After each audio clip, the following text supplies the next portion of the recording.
What's up, guys? It's Edmonton City Elevators here, and today I'm going to tell you a little story about what I had last week. This is about when I had an operation to remove all four of my wisdom teeth. And this is also what you should expect when you have your wisdom teeth removed. The first thing you should know is that it's okay to be scared or nervous. It's normal. Don't worry, I was pretty scared at first.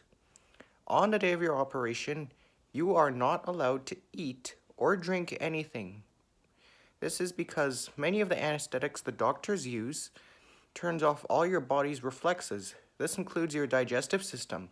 So if you ate or drank before your operation and you underwent anesthesia, there's a risk that the food or the drinks can go up into your lungs from your stomach and you could probably vomit while you're under anesthesia. And you won't want that. That's why I didn't eat or drink before my operation. And you will have to have a ride to and from the dentist's office on the day of your surgery. So therefore, my parents drove me to and from the office. When we arrived, we checked me in and I got a bracelet with my name and birthday on it. That way everyone knew who I was. And even though your insurance pays for the operation, they don't really pay for all of it, so your parents may have to pay for some of it. And so my dad had to pay for some of the operation. And so we just sat in a waiting room and waited until the doctors were ready to see me. And then when they called me up, we just went into an office where they asked me some questions about my medical history. This is to make sure that you are safe to do your surgery.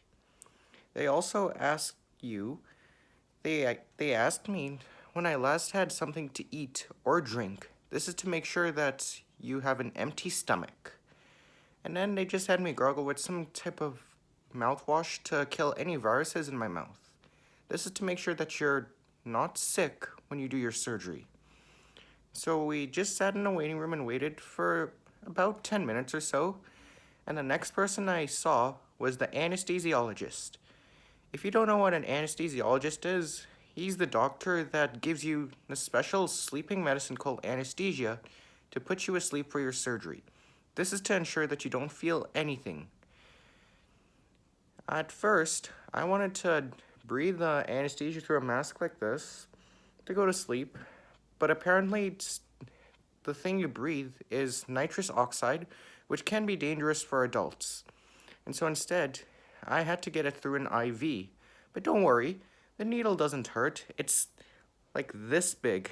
I promise you, it's shorter than a vaccine needle. And he also asked me if I had any surgeries before. Luckily, I didn't have any. The only type of surgery I had was getting my baby teeth pulled when I was 8. But that doesn't necessarily count.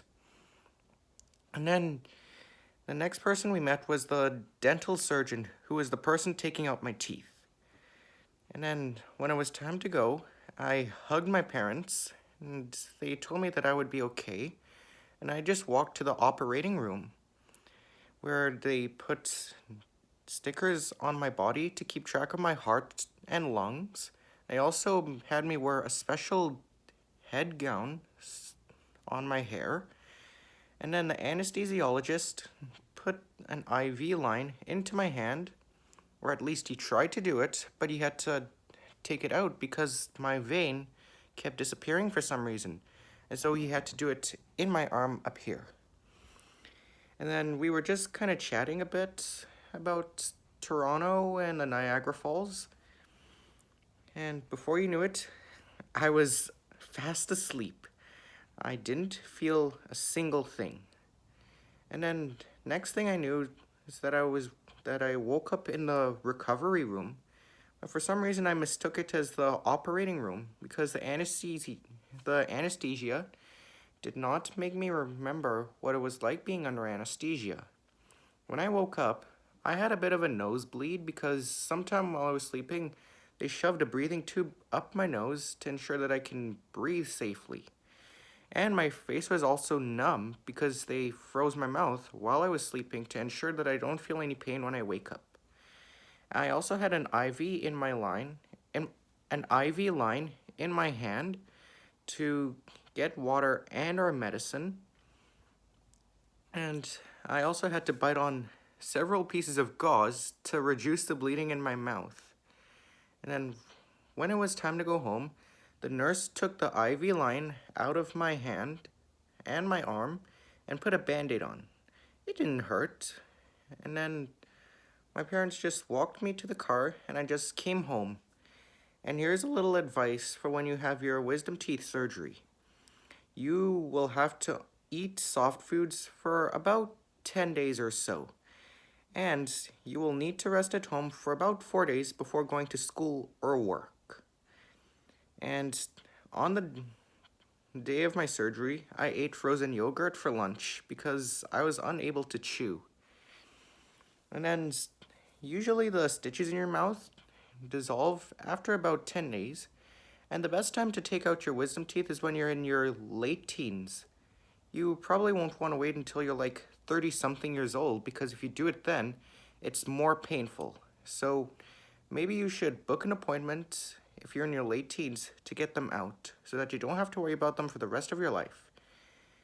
And if you're brushing your teeth, you have to use a soft toothbrush and be careful not to brush where they cut you open. Anyways, that's all I have to say about my wisdom teeth surgery. And that's what you should expect when you have yours.